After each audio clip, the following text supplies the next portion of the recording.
Good day, everyone. Now, today I'm going to share to you the poster that I make, and it shows the issue of today or our planets and the future.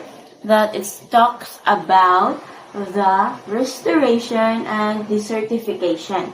Now, here is as you can see at the poster that I made is the earth and its two sides, which shows that this one is the restoration and this one is the desertification.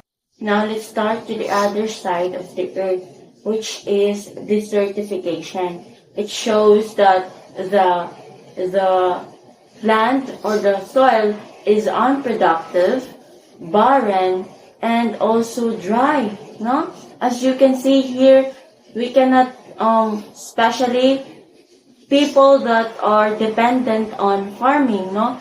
Talagang, hindi na talaga nila magagamit ang part dito na side o yung future side kapag hindi natin ito ginagamit ng tama.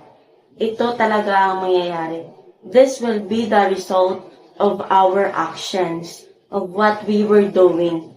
If we don't value such things surround us, even the earth, it will down. It will go back down. It will back down. So, lalong-lalo na kapag ito ang mangyayari sa ating kalikasan or the earth, if this will happen to our earth, especially sa mga farmers, sana lang sila kukuha ng kanilang pag-aanihan kung saan sila magtatanim. If this soil or this land cannot be, hindi na ito magagamit. So saan sila kukuha ng kanilang pagkain? Lalong-lalo na, especially nowadays, climate is changing.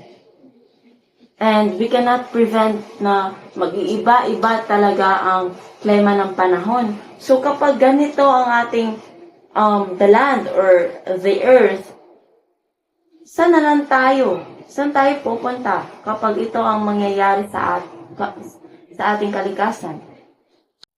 This will be the result of our action if we don't replace something that we use.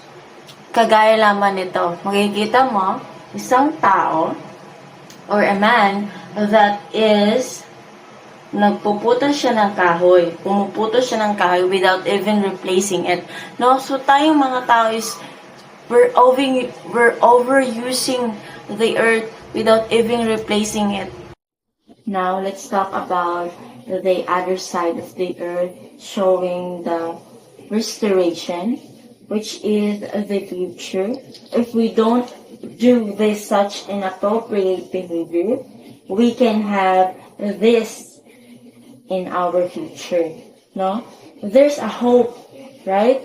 No, I hope if we restore our land, we can bring degraded lands back to life, no?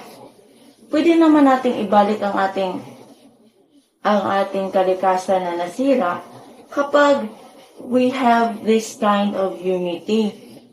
We can do such tree plantings or improving soil health, or we can use such water wisely, no? Gamitin natin sa tama ang tubig na ating ginagamit. And also we can